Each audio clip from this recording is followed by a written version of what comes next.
Interior का काम है, तो एक बार भैया से बात करते हैं कि यहाँ कितने टाइम से वो इंटीरियर का काम कर रहे हैं और लगभग कितने फ्लैटों में काम कर चुके हैं। हेलो भैया। हेलो। तो आप मोहसिन, मतलब यहाँ आप कितने टाइम से लगभग आप यहाँ पे काम? लगभग मुझे हो गए 2 साल के लगभग। 2 साल का लगभग। लमसम कितने आपने यहाँ पे फ्लैट कर दिए लगभग? मैंने रहने वाले फ्लैट 30 से 40 फ्लैट करे हैं और बाकी रेंट वाले फ्लैट 10-12 करे, क्योंकि ज्यादातर मैं रहने वाले फ्लैट करता हूँ। ओके, जिसमें मतलब ओनर जो है खुद से रह रहा हो। ठीक है, उसका क्वालिटी थोड़ा अलग रहता है, रेंट वाले का थोड़ा सा लो रहता है। मतलब वो रेंट के पर्पज से तो ये होता है, छोटा सा काम होता है, रहने के लिए हो जाए, रेंट के लिए ठीक जो चाहिए। तो भैया ने ऐसे बताया कि दो वैरायटी होती हैं, जैसे कि भाई अगर कोई रेंट के लिए लगा रहा है तो उसके लिए एक अलग बजट सेट होता है, और जो कोई अपने पर्पस के लिए, ऑब्वियसली बात अगर मैं रह रहा हूँ अपने किसी फ्लैट में तो अच्छा मटेरियल लाऊंगा, सारी चीज़ अच्छी करूँगा, लेकिन हाँ थोड़ा सा कॉस्ट में वैसे कॉम्प्रोमाइज़ होता है, लेकिन क्वालिटी के साथ कोई कॉम्प्रोमाइज़ नहीं होता, कुछ चीज़ें लिमिटेड हो जाती हैं।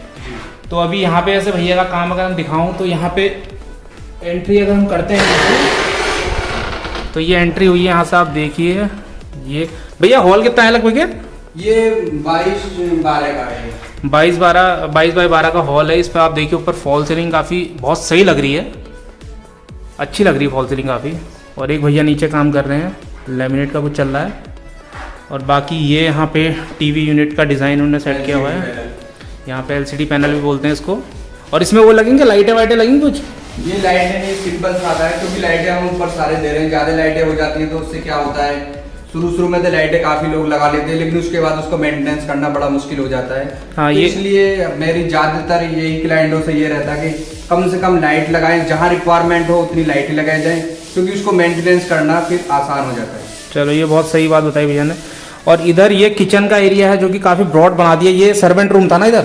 जी सर्वेंट रूम। ये सर्वेंट रूम है, उधर की साइड उसे ब्रेक करके किचन में कन्वर्ट कर दिया है। और ये एग्जैक्टली जो ये एरिया है ये किचन का एरिया है। और इस किचन के एरिया में यहाँ पे इन्होंने क्रॉकरी के लिए छोटा सा एक यहाँ पे स्टैंड बना के रखा हुआ है, जहाँ पे छोटा मोटा आइटम कुछ रख सकते हैं। ऊपर एक बॉक्स दिया हुआ है, प्लस इधर ये बोलते हैं कि एक यहाँ पे वॉश बेसिन आ जाएगा यहाँ पे, जो कि किचन में। और इधर से अगर मान लीजिए हॉल से कुछ खाना वाना खा के आया तो आप हैंड वॉश कर सकते हैं। प्लस ये सर्वेंट रूम की बालकनी थी, जो कि अब सर्वेंट रूम तो है नहीं, तो किचन के यूटिलिटी बालकनी की तरह यूज होगी, वॉशिंग मशीन का एरिया बन जाएगा लगभग। ये है। बाकी यहाँ पे ये कवर्ड्स है, सबके पीछे बैक साइड में टाइल्स लगाई हुई हैं। ओके। जो भी जैसे ये क्रोकरी है, आपका किचन का एरिया है या वाश सिंक का एरिया है, इससे क्या है जो आपके पानी की सीपेज की दिक्कतें आती हैं उसका ज्यादा खर्चा भी है। नॉर्मली टाइल कोई भी लगा सकते हैं कि जो 200-250 रुपए की रेंज में एक पेटी आ जाती है आपको। और उससे क्या होता है आने वाले फ्यूचर में कि जो पानी की दिक्कतें हैं और दीमक अदरवाइज बहुत सारी चीजें आपकी सिक्योर हो जाती है लकड़ी, और उसकी लाइफ कम से भी कम, जैसे सेंचुरी HDMR वगैरह लगाते हैं, उन सब पे आपको जाने की जरूरत नहीं है। आप नॉर्मल लकड़ी लीजिए, उसके बैक साइड में टाइल्स वगैरह का काम कराइए। लगभग मैं मानता हूँ कि 15 से 20 साल तक कुछ नहीं होना है उसको, क्योंकि जब सीपेज और दीमक वगैरह नहीं आते लकड़ी आसानी से नहीं जाएगी। आप चाहे किसी भी कंपनी या ब्रांड पे चले जाइए, अगर उसको दीमक और सीपेज आ गई तो कोई भी लकड़ी सक्सेस नहीं होती। इसलिए मैं चाहता हूँ कि लोगों को ये चीज का पता चले कि लोग जो पैसा लगाते हैं और वो पैसा ब्रांड पे चले जाते हैं, लेकिन उसके बाद उनको मशवरा सलाह नहीं दे पाते और उस चीज का नहीं हो पाता, तो इसलिए कॉस्ट बढ़ती चली जाती है, फिर उस काम जो बजट के बाहर चला जाता। बहुत लोग जो मन होता है कि फ्लैट को अच्छी तरीके से डेकोरेट करें, लेकिन वो करा नहीं पाते इसी कारण। तो मतलब ये चीज भैया ने काफी सही बताई कि इनके बैक साइड पे नीचे उन्होंने टाइल लगाए। मोस्टली ऐसा होता नहीं है, जब ये एरिया बन रहा होता तो उसमें क्या होता है, नीचे सिर्फ एक पतली सी शीट, बबल शीट बोलते हैं भैया, क्या बोलते हैं जी। वो सिर्फ एक बबल शीट लगा देते हैं और ज्यादा कुछ करते नहीं। तो भैया ने ये चीज सही बोली कि यहाँ पे पहले टाइल लगा दो, जिससे कि कल को अगर मान लीजिए कुछ ऐसा कुछ सीपेज का कोई इशू नहीं आएगा। नहीं तो बबल शीट जो होती है वो पूरी फैल जाती है और वो सही नहीं रहती है। ठीक है, तो ये था। बाकी भैया से मैं नंबर लेके जो है डिस्क्रिप्शन में भैया का नंबर दे दूंगा। अगर किसी को भी काम करवाना हो तो मोहसिन भाई से जरूर कांटेक्ट करें एक बार, रीजनेबल प्राइस में, अच्छे प्राइस में, जो भी बेस्ट प्राइस होगा उसमें आपको ये काम करके देंगे। प्लस इसमें रूम्स की अगर बात करें हम, तो रूम में भैया अभी कितना काम हो गया? रूम में लगभग आपके मिरर बॉक्स वगैरह सब, और आपका ये जो तो ये मिरर बॉक्स है, सब बनाया हुआ है। ये मिरर बॉक्स बनाया हुआ है नीचे, मतलब एक काइंड ऑफ ड्रेसिंग टाइप का हो गया। हाँ, ड्रेसिंग टाइप का हो गया है। बाकी एक रूम इधर है। और इनमें नीचे भैया क्या होगा, ये टाइल्स लग रही है, वुडन फ्लोरिंग? वुडन फ्लोरिंग है। तो ये जो बिल्डर प्रोवाइड कर रहा है वही वाली है। गुड। ये नीचे जो है यहाँ पे सब पे वुडन फ्लोरिंग लगेगी यहाँ पे, और इधर भी ये मिरर बॉक्स और इधर साइड में अलमीरा बन चुकी है। बाकी बालकनी में ऐसा कुछ उतना कुछ एडिशनल काम करवाया नहीं इन्होंने। यही एक चीज और बताना चाहता था मैं आपको।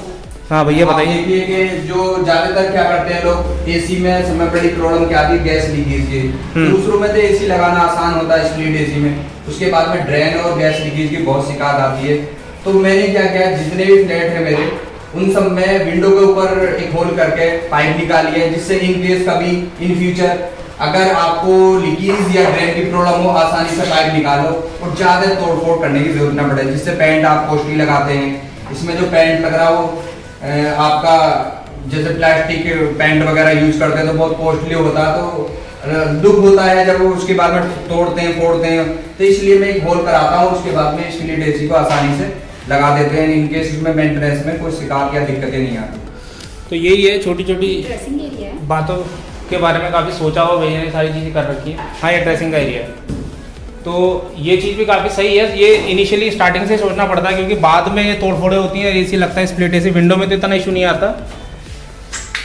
ये देखिए इस रूम में भी फॉल सीलिंग काफ़ी अच्छा डिज़ाइन दिया हुआ भैया ने। टोटल लाइटें कितनी लगी भैया इसमें?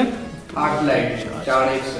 8 लाइटें लगी हुई हैं, 4 इधर की साइड लगी हुई हैं प्लस 4 उधर लगी हुई हैं। और इसकी कैलकुलेशन अगर वाटेज में की जाए तो टोटल वाटेज बैठता है 20 वोट है, और एक स्विच से कंट्रोल पैनल है इसका, 20 वाट एक तरफ मिलेगा आपको। ओके, तो मतलब 4 एक से जलेंगे और 4 दूसरे जलेंगे, और टोटल 5 वाट की एक है। जी जी, ठीक है। 5 वाट की। ओके, सिंगल लाइट जो है 5 वाट की है, एक स्विच पे 4 का इन्होंने कनेक्शन दिया हुआ है यहाँ पे। इधर ये वाला वॉशरूम भी है, इसमें भी वैनिटी दी हुई है, और वही साइड में पत्थर प्लस मिरर बॉक्स। भैया टाइल्स जो है ओनर ने चूज करी है या आपने करी है? ओ, दोनों ने जो हाँ। जो कॉम्बिनेशन सेट करवाया। जी, जी। और ये तो ये बिल्डर वाली है। बिल्डर वाली है, हमने ज्यादा इसको डिसमेंटल तोड़ फोड़ नहीं मचाई है। ये भी हाँ, तो ये भी सही है वैसे। कॉस्ट इफेक्टिवनेस यहाँ पे भी दिखाई है भैया ने। जो बिल्डर की टाइल है उन्हें यूज करा, साथ में उसके कॉम्बिनेशन बनाया हुआ है यहाँ पे, और ऊपर से फ्रेम बॉर्डर टाइप का देके जो पुरानी टाइल है उनका भी यूटिलाइजेशन किया हुआ है। तो ये छोटी छोटी चीजें हैं जिनसे कॉस्ट काफी बचती है। यहाँ पे भी एक फॉल सीलिंग का एरिया बनाया हुआ है भैया ने।